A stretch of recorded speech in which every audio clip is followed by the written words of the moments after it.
I walked into my almost packed apartment and froze when I heard his voice through the thin walls. My ex-stepfather, Jeff, was on the phone in my kitchen like he still lived there. I stopped breathing for a second, leaning against the doorway, because the sentence he said wasn't just casual. It shattered the little control I thought I had left. "Yeah, the lease extension's canceled. Don't worry, I handled it. She doesn't even know yet." I swear my heart actually stopped moving in my chest. He was talking about my lease, my home, the one place I had managed to protect when my mother divorced him years ago. And yet, here he was, like some shadow I couldn't shake, sabotaging me behind my back. I crept backward down the hall, my palms already slick. I wasn't supposed to hear that. I wasn't supposed to know this was happening until the letter probably showed up in the mailbox. Or maybe not even then. He probably would have let me find out the hard way, by watching strangers carry boxes into what used to be my living room. My first instinct was denial. No, maybe he meant something else. Maybe he was talking about somebody else's lease. But who was I kidding? I'd heard my address. He said it. He laughed about how she'll thank me one day. Like ruining my life was some kind of favor. I slammed my bedroom door a little too hard, wanting him to hear me this time, to know I had come home unexpectedly. The silence after that phone call was heavy. Not even the traffic outside broke through. When I finally walked into the kitchen, he was leaning casually against the counter, acting like he belonged there, sipping my coffee. "Hey, kiddo," he said, with this fake warmth that made my stomach churn. Every instinct told me to explode right then, to scream, "Why are you canceling my lease?" But instead, I swallowed the words, because he was too good at flipping things around, making me the crazy one, the ungrateful child. I knew how he worked. He'd twist my anger into proof that I wasn't ready for independence. So I smiled too tightly and said, "What are you doing here?" My voice sounded too polite, trembling at the edges. "Just helping your mom out," he said. "You know, making sure you're squared away with this move and all. Adulting's hard." That was it. The cold open of the disaster I knew was brewing. An invisible line had already been crossed. He was playing with my reality, and I hadn't even figured out the rules of his game yet. And if I thought it could be solved quietly, I was wrong. Because that phone call wasn't just a slip of arrogance. It was a declaration of war. Shall I write the next chapter? I couldn't stop replaying that phone call in my head all night. His throwaway laugh, the way he said, "She doesn't even know yet." It was like a knife in my ribs.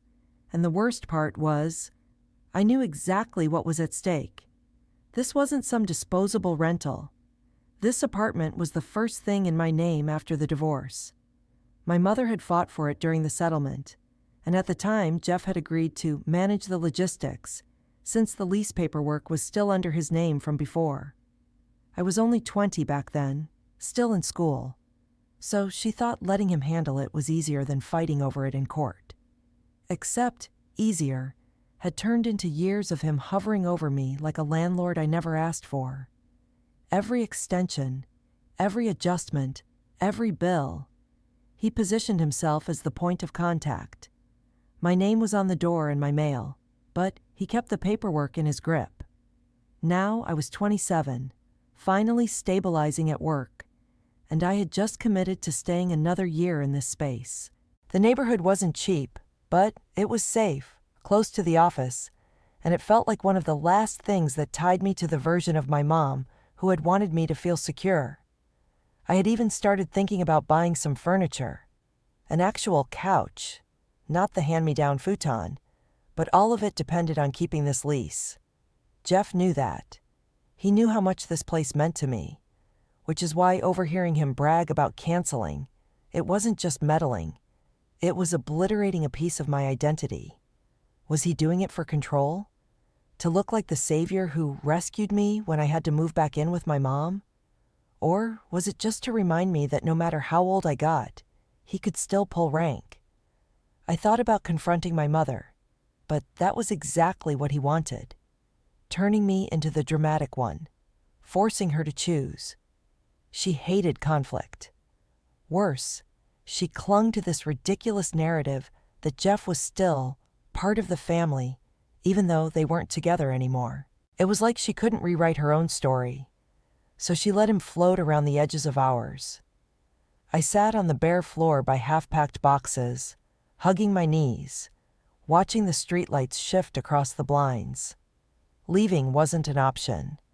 Starting over from scratch with no notice, no savings buffer, would wreck me. But if I let him keep control, I'd always be one overheard phone call away from losing my ground again. The next morning, I promised myself I'd look for small cracks first. The little things he did when he thought no one noticed. The micro moves of power that might prove, even to my mom, what kind of game he was playing. Because if I couldn't show her where this was going, she'd never believe me when the floor finally gave out. And those cracks started showing faster than I expected.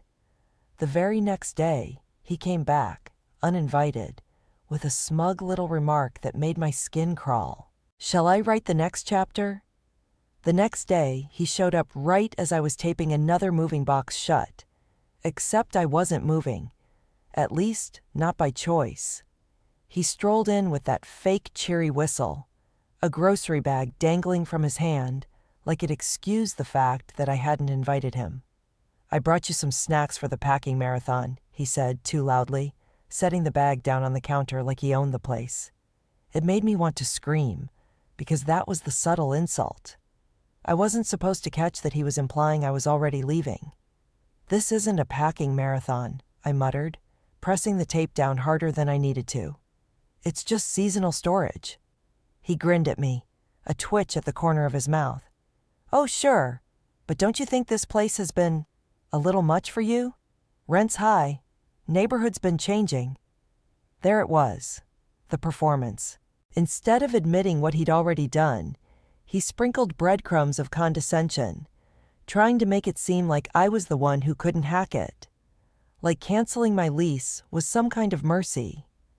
Later, he accidentally picked up a box I had marked "Kitchen Fragile" and tilted it side to side, smirking.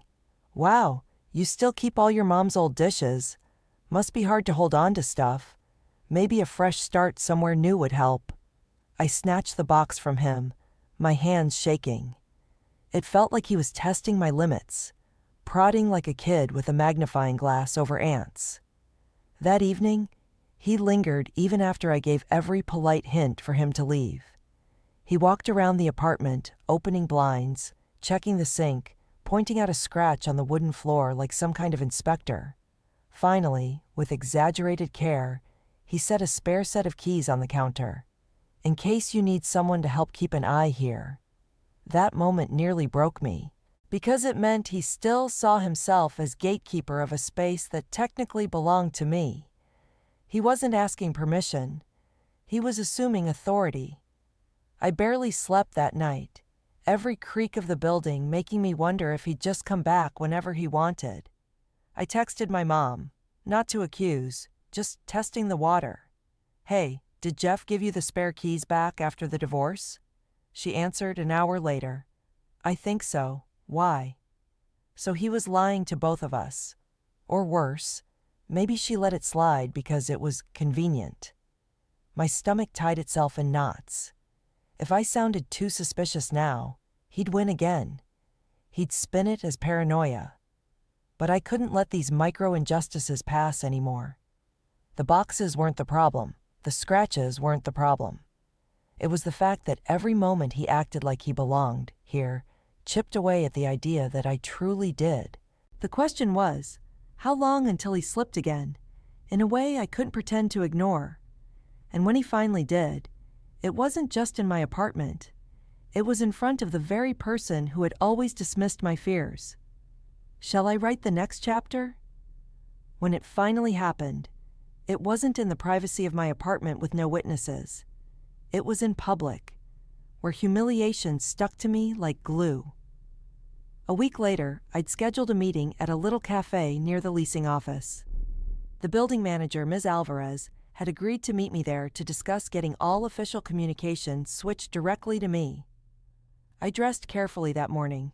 Sharp blouse, clean folder in hand, heart pounding. Because this was my chance to prove I could handle my own life without Jeff's shadow hanging over every decision. But when I walked in, my stomach dropped. He was already there, sitting with a too broad smile, coffee cup in hand, like he had been waiting, like he somehow knew. "Sweetheart," he said, as though nothing was out of place. "Didn't want you to be overwhelmed, so I thought I'd sit in." Ms. Alvarez looked between us, smiling politely, not realizing she was about to be part of a performance. I held my folder tighter. "I didn't ask you to come here, Jeff." He chuckled, turning to her before I could add more. "You know how it is. Kids these days. She means well, but I've always handled the housing and lease matters. She still thinks the rent comes from her account." He laughed like it was a harmless joke. The words hit me like a physical slap. "She still thinks." Ms. Alvarez blinked, clearly unsettled, but forced a professional nod. Other tenants at nearby tables had turned their heads. Suddenly, I wasn't just invisible. I was publicly undermined, reduced to some childish burden who couldn't even pay her own bills. I wanted to scream. I wanted to shout about the bank statements tucked in my folder, the proof that every month I transferred the rent, not him. Instead, my throat closed up, because I knew if I exploded here, I'd prove his point. I'd look unstable, dramatic, the difficult daughter who couldn't just appreciate all the help.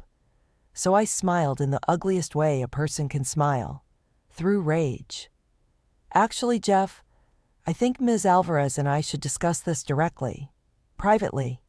He tilted his head, eyes narrowing just for a second before the charm returned.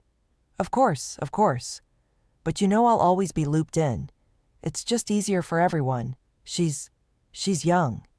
He said it like a finishing line, like final punctuation. That was when I knew. This wasn't just everyday meddling. This was deliberate image management. He wanted to make sure anyone in orbit of this apartment saw him as the responsible one, the real adult. I was the ghost tenant, tolerated only because of him. Walking out of that cafe, my face burned from the stares I imagined. In that moment, I promised myself, he might win by confusing my mother, but if I could get my hands on real proof, undeniable proof, I would make sure to burn his little act to the ground. And that proof unexpectedly slipped into my lap. Not because I went digging, but because someone made a mistake. An email forwarded to me by accident that revealed everything. Shall I write the next chapter? I almost missed it at first. The email popped into my inbox mid-afternoon, subject line, "Confirmation of renewal update." It was from the leasing office, addressed to Jeff, but, by pure mistake, my address was copied on the thread. I clicked it open, expecting some generic maintenance notice, but the words burned. "Per your request, we have noted not to include my full name on lease correspondence moving forward, as you confirmed she is living abroad. Renewal documents will be sent solely under your authority until further notice." I stared at the screen so long my vision blurred. Living abroad? I was sitting right there in the apartment, breathing stale coffee air, and surrounded by overflowing laundry. He hadn't just undermined me, he'd erased me. He told them I didn't even exist here. Below it was his original message, attaching his signature. "Please keep all communication with me directly. She's not reliable with paperwork, and honestly, she's planning to move anyway." My jaw clenched so hard it hurt. Planning to move? Of course he knew that would trigger the landlord's instinct to find stable tenancy. He wasn't just canceling my lease. He was poisoning my credibility. For a moment, I sat frozen. Then a laugh tore out of me. The kind that doesn't sound like you at all. because it was so perfect, so arrogant, that he thought he could control the narrative and not get caught. I printed the email immediately, my hands shaking as the machine whirred. I folded it, slipped it into the back of a manila folder with my pay stubs, rent receipts, proof of transfers, the whole arsenal. If I went into battle again, I wouldn't just have suspicions. I'd have the evidence he couldn't spin. Still, the proof didn't bring relief. It brought fury. Because I realized this was never about rent. It was about image. Jeff needed people to look at me, my mom included, and see someone incompetent. If I stepped out on my own, it made him irrelevant, weak, unnecessary. So he edited reality, one email at a time, until only his version of me existed on paper. I wanted to confront him immediately, slam the printouts in his face. But something inside me told me to hold. Not yet. The timing had to be undeniable, maybe even public. If I moved too soon, he'd convince my mom it was all a misunderstanding. That night, I called her. My voice trembled, but I swallowed it down. "Mom, can we have dinner soon? Just you, me, and maybe Jeff? There's something we need to clear up, together." My stomach churned as she agreed, sounding weary but curious. I told myself this was it, the point of no return, because when the truth came out, there would be no misunderstood intentions left to hide behind. The only question was whether my mom would finally see me, or keep shielding the man who treated her daughter like she didn't even exist. Shall I write the next chapter? The night of that dinner, my nerves felt like barbed wire coiled under my skin. I set the folder on the empty chair next to me at the restaurant, my hand resting against it like it was a lifeline. My mother sat across from me, already sipping nervously at her glass of wine. And then he arrived, Jeff, walking in with the same smug confidence as if he had arranged the whole thing. "Ladies," he said, sliding into his seat, flashing that smile he kept polished for waiters, landlords, anyone watching. "What's the big occasion?" I looked at my mom.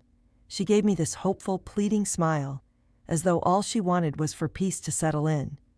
And maybe if I hadn't had those printouts burning a hole through my folder, I would have folded again. But not this time. "I need to talk about the apartment," I said calmly. His expression didn't even flicker. "Oh, sweetheart, we already handled that. Don't worry, Ms. Alvarez knows you're grateful." That was the moment I pulled the first sheet out.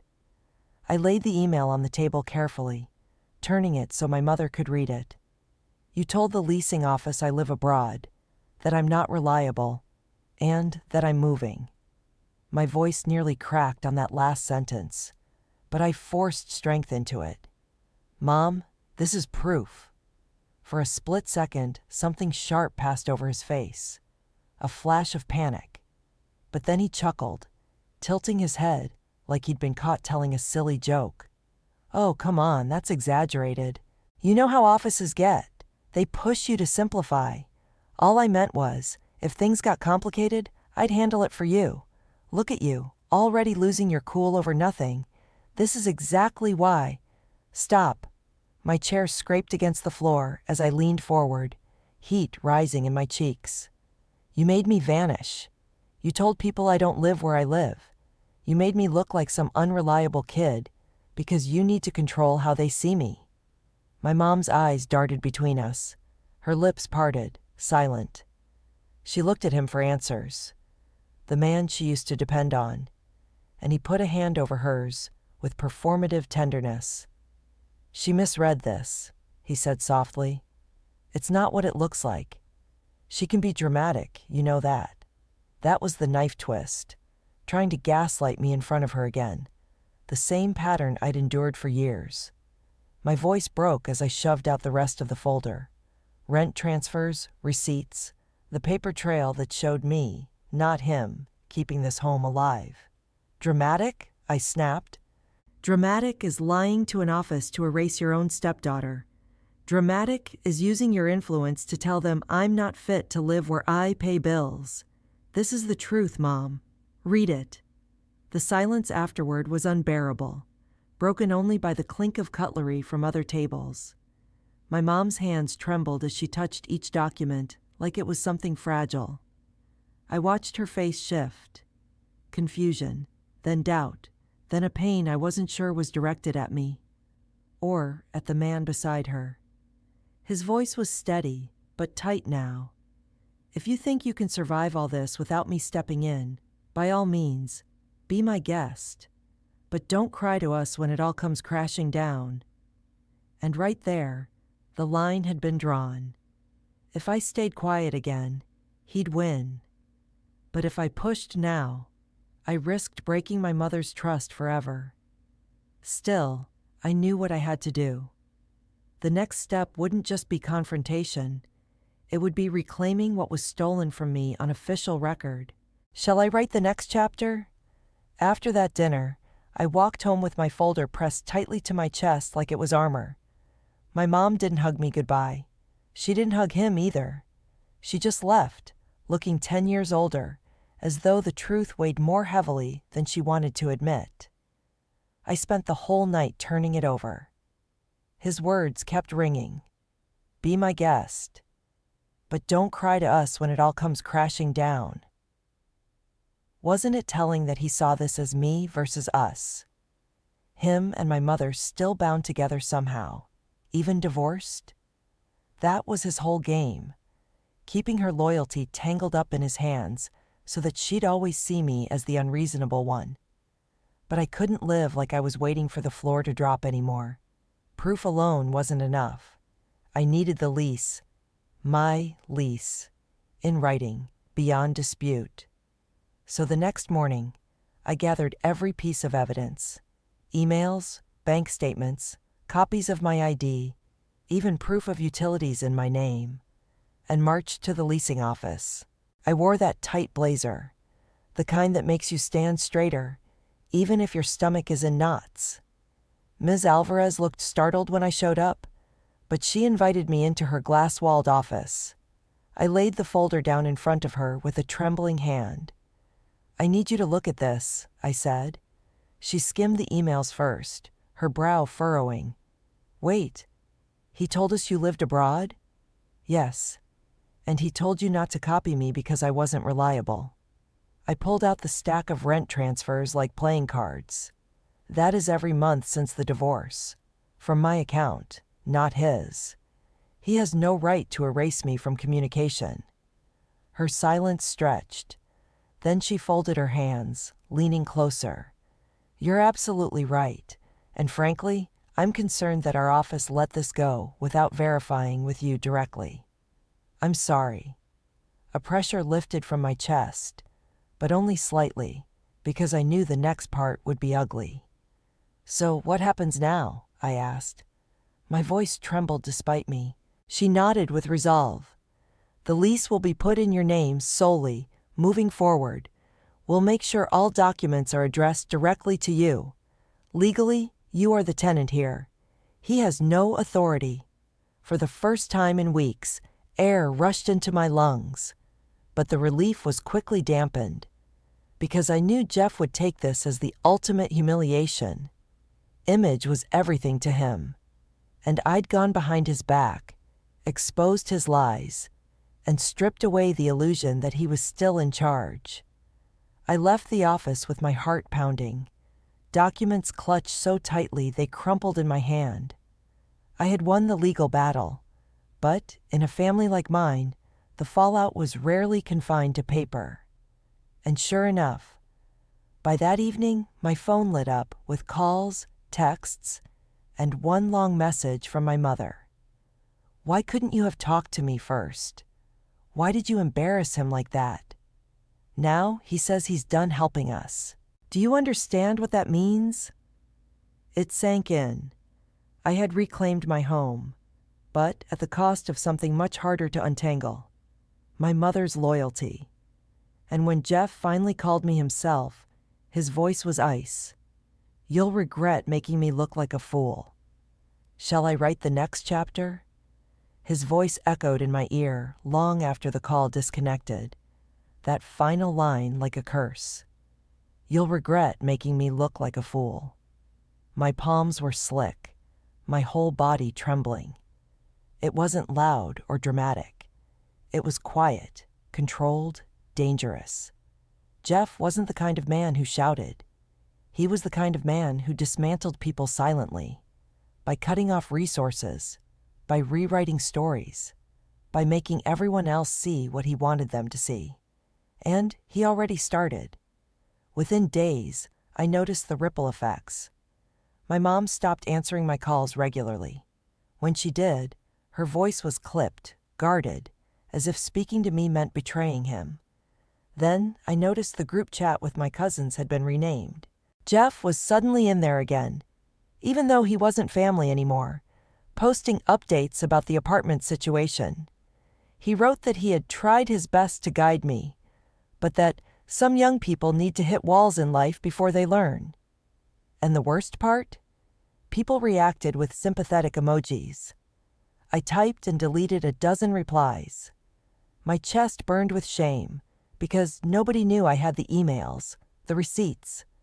To them, it just looked like a petulant daughter refusing advice from the ever-helpful ex-stepdad.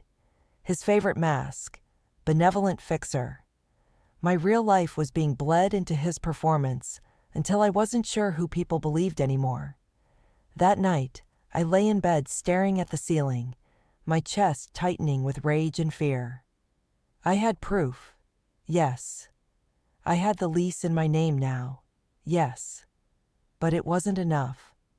Because the war wasn't just about paperwork anymore. It was about credibility. About who looked like the villain in this story. I thought about the dinner, my mom's silence, her tired eyes choosing not to choose. If Jeff framed this as me disrespecting him, I knew she'd retreat into protecting him. She always did, out of habit, out of exhaustion.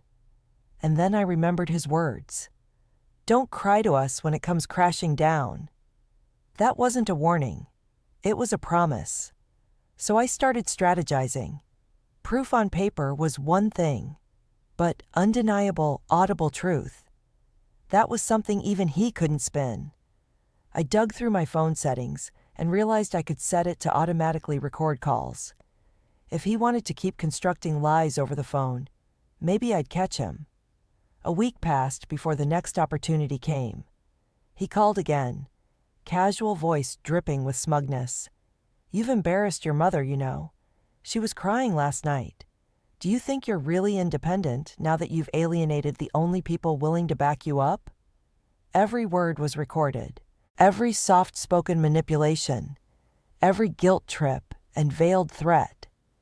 And for the first time, instead of shrinking, I found myself leaning forward, closing my notebook with purpose. Because this time, I wasn't preparing for survival. I was preparing for the moment I'd finally turn his twisted script against him. The only question was, when I played his words out loud, would my mother finally hear them for what they were? Or would she still hear only the man she used to need? Shall I write the next chapter? I listened to that recording over and over, each time trying to imagine what my mother would hear in it. Would she catch the condescension dripping between sentences? Or would she just hear the practiced calm he always wore, the tone that made everyone believe he was rational, and I was out of control? The next weekend, I made my decision. I needed to confront him again, but this time, it had to be surrounded by witnesses who couldn't unhear the truth. My mother, of course, but also Ms. Alvarez, the building manager, someone neutral who had already seen both sides and wouldn't dismiss me as dramatic. I called my mom and asked her to meet at the apartment with Jeff there too. My voice was steady, rehearsed. I told her I needed this resolved once and for all. She sighed heavily, like I was dragging her into a mess she wished would evaporate, but she agreed. Jeff, predictably, said yes as well. He loved the stage too much to skip it. When the day came, my stomach churned so violently I thought I might throw up. Ms. Alvarez sat politely on the couch. My mom perched on a chair with hands folded tightly in her lap. Jeff lingered near the window, arms crossed, smirk already ready. "So," he began, "what are we doing here? Another chance to accuse me of running errands on your behalf?" I took a breath and set my phone on the table. "Actually, I wanted everyone to hear this." I pressed play. His voice filled the room. Casual but sinister. "You've embarrassed your mother, you know. She was crying last night. Do you think you're really independent now that you've alienated the only people willing to back you up?" The recording ended in silence so thick it pressed against my ribs. My mom's eyes shot to him instantly. Ms. Alvarez's mouth tightened. Jeff's smirk faltered just slightly, then returned, though weaker, strained. "That's completely out of context," he said quickly, but his voice betrayed a rare edge of panic. "This is a child twisting her parent figure's words. I was comforting her, encouraging her to grow up." But Ms. Alvarez shook her head slowly. That didn't sound encouraging. And my mom, who had been paling by the second, finally whispered, "You told the leasing office she didn't live here. You told me she was making everything up. And now this." Her voice broke, a mix of betrayal and exhaustion. Jeff stepped toward her, hands raised like peace could still be salvaged. "I only ever tried to protect both of you from bad decisions. If she can't handle tough love—" "No," I cut in sharply, my heart hammering but my voice steady. "This isn't tough love. This is control. And I won't let you erase me anymore. Not on paper, not in conversations, not in her eyes, not in mine." Ms. Alvarez stood, looking directly at him now. "Your involvement with the lease is officially terminated. You are not to contact our office on her behalf again." The mask on his face cracked. Just a flicker, but I saw it. He wasn't untouchable anymore. He tried to laugh it off, muttering about kids these days recording private calls, as though the room hadn't just shifted against him. But the laughter rang hollow. Nothing like the man who once controlled every narrative. For the first time, I felt the balance tipping in my favor. But it terrified me too. Because when men like Jeff lost control of the story, they didn't just step aside gracefully. And I suspected the fallout of this confrontation was only just beginning. Shall I write the next chapter? The fallout hit faster than even I expected. The morning after that confrontation, I woke to a string of missed calls and text messages. Not from Jeff, but from relatives. My cousin had written in the family group chat, "What's going on with Jeff in the apartment? He says you set him up in some kind of trap?" I scrolled down in mounting disbelief. Jeff had been busy. He was spinning the recording as entrapment, telling everyone I secretly recorded private conversations to humiliate him. He painted a picture of himself as the selfless man who had merely been trying to shield an immature young woman from adult mistakes. And in return, I had publicly ambushed him. And my mother, true to form, hadn't said a word in the chat. Silence, which spoke louder than any defense. My chest ached as I closed the app. That's when it hit me. Yes, I had won the lease. Yes, I had exposed him in front of a neutral witness. But reputation was a different battlefield. He was already there, poisoning the well faster than I could clean it. At work that day, I couldn't even focus. Every glance at my phone brought another ping. An aunt implying I owed Jeff an apology. A cousin suggesting I cut him some slack, because he's been there for the family longer than you think. It stung, carving me out as the troublemaker all over again. By that evening, I called my mother. Her voice was small, fragile. "Honey, I don't know why you have to make everything a war." "A war?" I snapped, my throat tightening. "Mom, he lied. He erased me on paper. He told people I don't even live in my own home, and he's still manipulating you into doubting me. How is defending myself a war?" Silence. Then, faintly, she whispered, "You don't understand. He's helped me, even after the divorce. in ways you don't see. If you push him away, he won't just hurt you. He'll leave us both." That was the knife. She clung to him, not because she believed his lies, but because she was afraid of losing whatever scraps of support he offered her. And that fear bound me to his control as much as it bound her. When I hung up, tears blurred my eyes. My mother wasn't my enemy, but her dependency made her his ally, whether she meant it or not. I realized then, reclaiming my lease was only step one. If I wanted to break free, truly free, I had to sever his ability to wield my mother like a shield against me. And that meant showing her the full weight of what he'd done. Not selectively, not quietly, but all at once. I began gathering every piece of evidence I'd saved. Emails, voice recordings, receipts, even old texts where he had undermined me to her. If the confrontation at the apartment cracked his mask, then this next move would shatter it completely. But part of me shook with dread, because once the truth was laid bare, there would be no stitching the old family structure back together. Either my mother would finally stand by me, or she'd choose him, fully. And I wasn't sure which outcome would hurt worse. Shall I write the next chapter?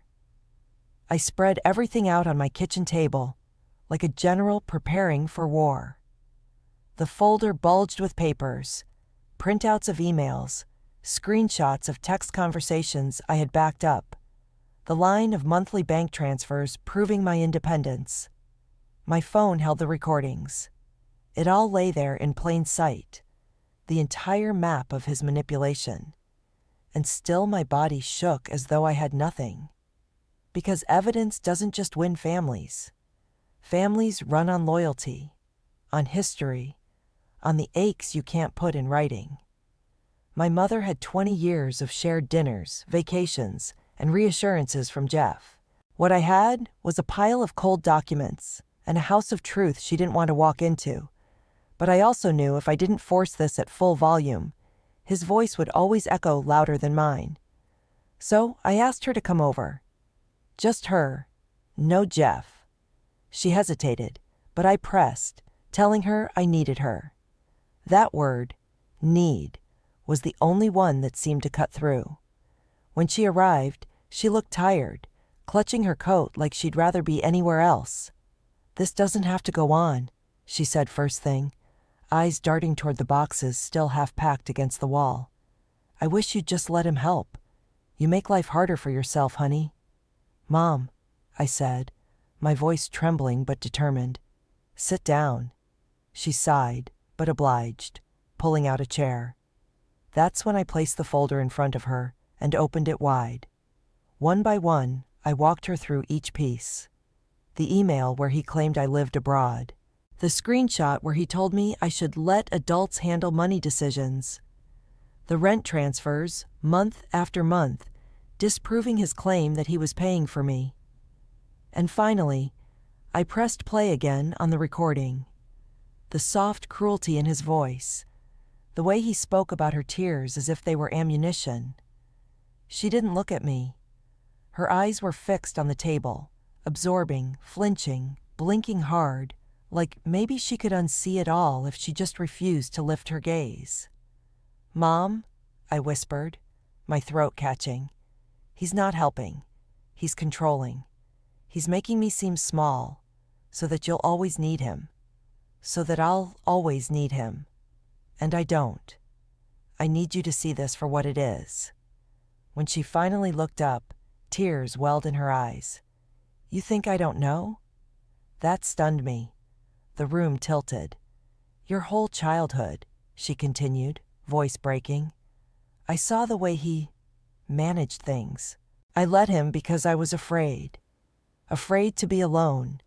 Afraid I couldn't hold everything up myself." She curled her hands into fists against the table. I wanted, for once, to believe that someone else had the answers, even if it meant ignoring how he treated you. My chest collapsed around her words. She did know. She always knew. She just chose silence. "Mom, then why?" I whispered, scarcely breathing. She closed her eyes, tears slipping free. "Because if I admitted it, I'd have to face that I failed you. And I couldn't bear it." For the first time in years, her voice sounded naked, unmasked, fragile, almost like mine. But even as the truth cracked through, I could see the pull in her eyes, the comfort of his control, the seduction of letting him keep carrying blame instead of facing her own. This was my breaking point. I couldn't force her to heal, but I could choose, finally, to stop paying the cost of her silence. I reached over, slid the folder back toward me, and straightened my spine. I'm done living under him. And if it means keeping my distance from you too, then I'll survive that. But I won't survive letting him erase me anymore. Her breath shuddered, but she said nothing. Not yet. The silence hung, sharp and unbearable, before she uttered the one question that told me the next confrontation wasn't over. It was just about to explode. "What do you plan to do now?" she asked. "Shall I write the next chapter?"